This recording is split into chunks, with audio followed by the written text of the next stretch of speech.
Hello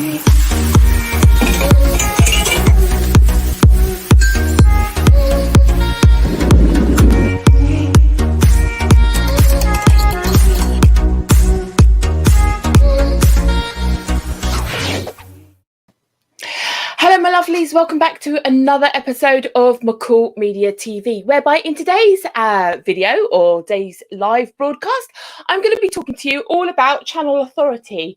Everything's round the wrong way, so I always do that and go the wrong way. But yeah, channel authority and what that actually means for your YouTube channel and why, if only why, I'd kind of stumbled onto this in a big way 4 months ago. I could have really helped myself out with my own channel growth.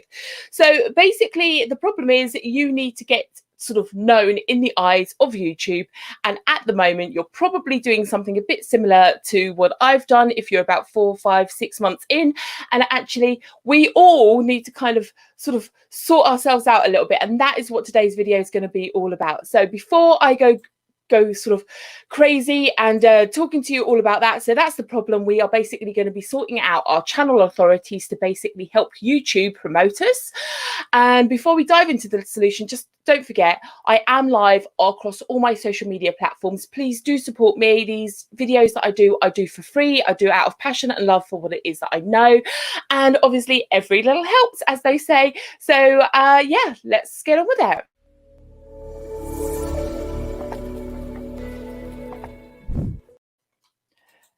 Okay, so the solution is basically what I'm going to be teaching you today in this video, and it is essentially a way of being able to help YouTube help you. And so it's kind of a scratch each other's back kind of concept. So the first thing that I want to talk about is actually the spider's web of content that you are going to need to create on your channel.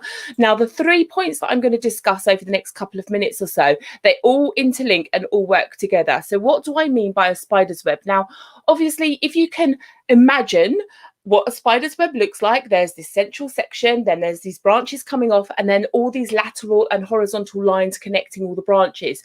This is essentially, if you was to draw a map of all your video content and how it engaged with other video content on your channel, this is how it is meant to end up looking. So basically, if you think of that real core center component being the very core broad topic, or like the book title for your channel, that is essentially what your entire channel is going to become known about. So although I'm in digital marketing and I help build sales funnels and I do a lot of WordPress, and I have tinkered with my channel content over the last 4 months, and I've done a bit of this and a bit of that and seen what's worked and what's not, that testing phase for me is kind of coming to a bit of an end, because the bit that's really in demand both offline and online within my McCall Media Limited business environment, shall we say, and the little bubble that I live in, is YouTube. Everybody is contacting me about YouTube at the moment. So YouTube is fueling my business with regards to the leads that are coming to me. They are basically finding my channel and my videos.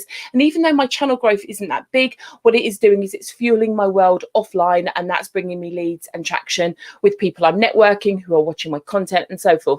So for me, as a business strategic sort of move and maneuver, shall we say, I have decided to focus on YouTube content. The other reason for this is when I've looked at my stats and I've gone deep into the different aspects of my videos, the ones that have worked, it was literally a play up between, do I go down the WordPress path and focus as a core subject on WordPress, or do I do so with the YouTube? And for me at the moment, as I've just explained, I'm focusing my channel on YouTube.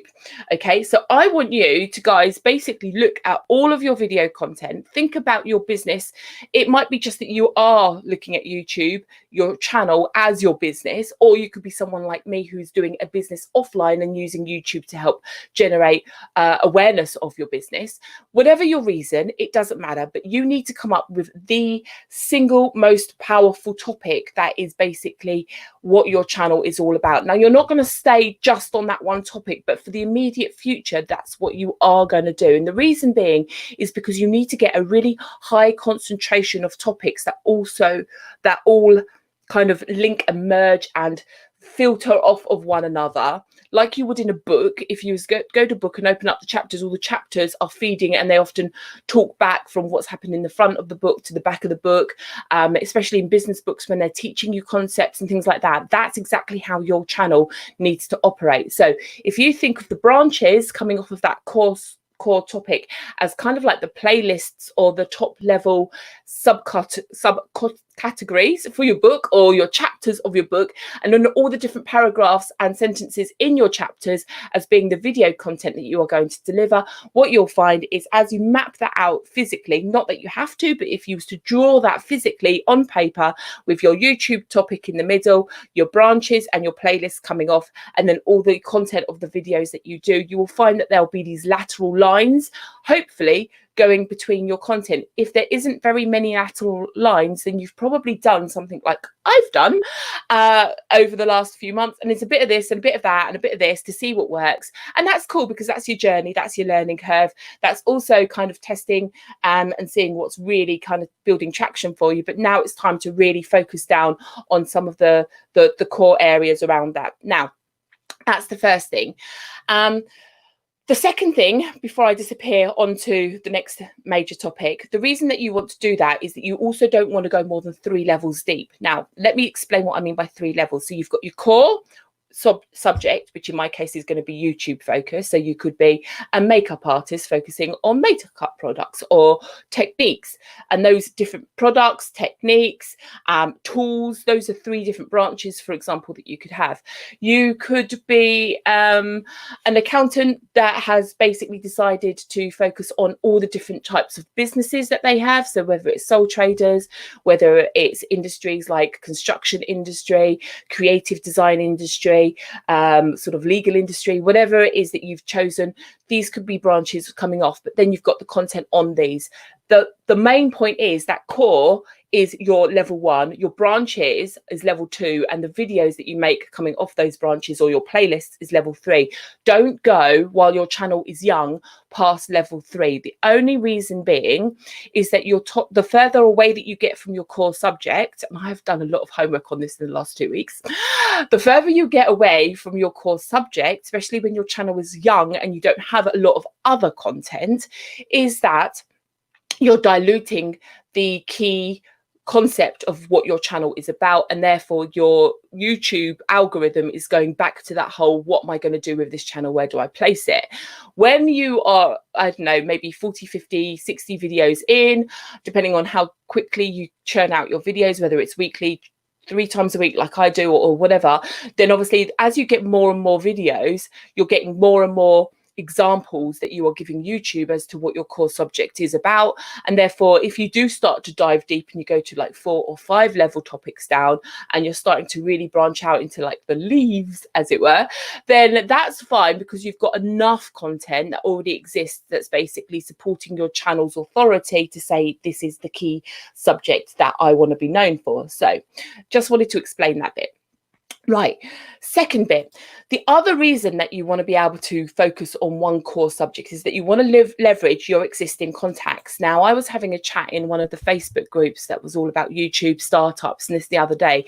Now, I know that as a startup channel myself, I've got slow traction, which is fine. It's one of those things. I've done an analytical kind of behind the scenes 2 days ago. So I'm doing this whole YouTube July, and I'm basically explaining everything that I've learned. But the difference between, I think, me and a lot of other businesses or other YouTubers is that I'm actually coming from a marketing and digital marketing background. So a lot of the things that I learn or I'm picking up on are things that actually have resonated in other areas of my life. And the reason that I'm sort of explaining this bit now is leveraging my existing contacts by networking offline, by promoting my channel and my video content offline. And when I say offline, I'm talking real world, and I'm talking social media, other platforms here.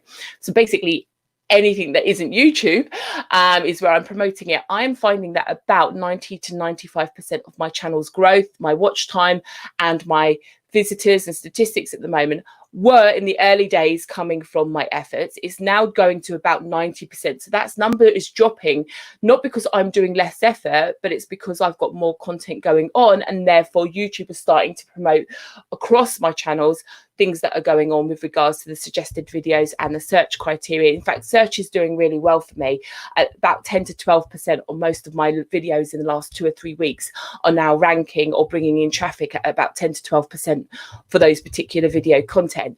So what I'm trying to say is, in those really, really early days, you need to leverage every single opportunity in your world that isn't necessarily relying on YouTube to be able to grow, build momentum and traction within your channel. And of course, if you've got this one key focus, which is what your channel authority is all about, you've got a lot more power to be able to go to say to people, I'm being a YouTube expert, or I'm being a makeup artist expert on my YouTube channel, or I'm being whatever it is on my YouTube channel, go check it out. And then they've got that one particular reason, and they already know, like, and trust you. And I think that is the key here, because when people know you, like you, and trust you, and they already know what it is that you do, then looking at your content is something that they're already going to be compelled to do, especially if it's in a business environment.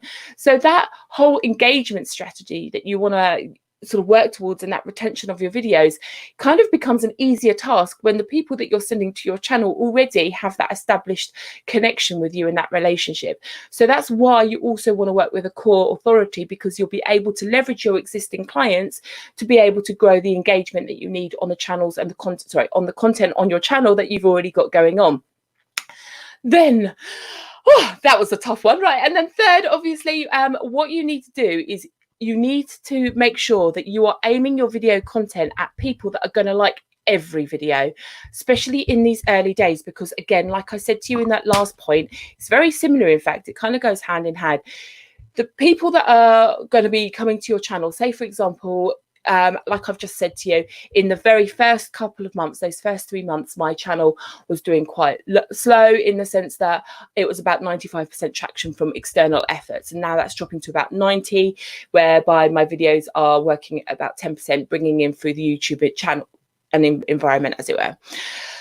The liking every video, as it were, if you take that 10% that's now coming to me, that has no contact with me, that has no relationship with me, that has no past history of who I am, what it is that I do, how I can help them, etc., etc., but I'm getting about a 10% drive of traffic now to my channel, that 10% needs to be the 10% that are going to like every video that I do.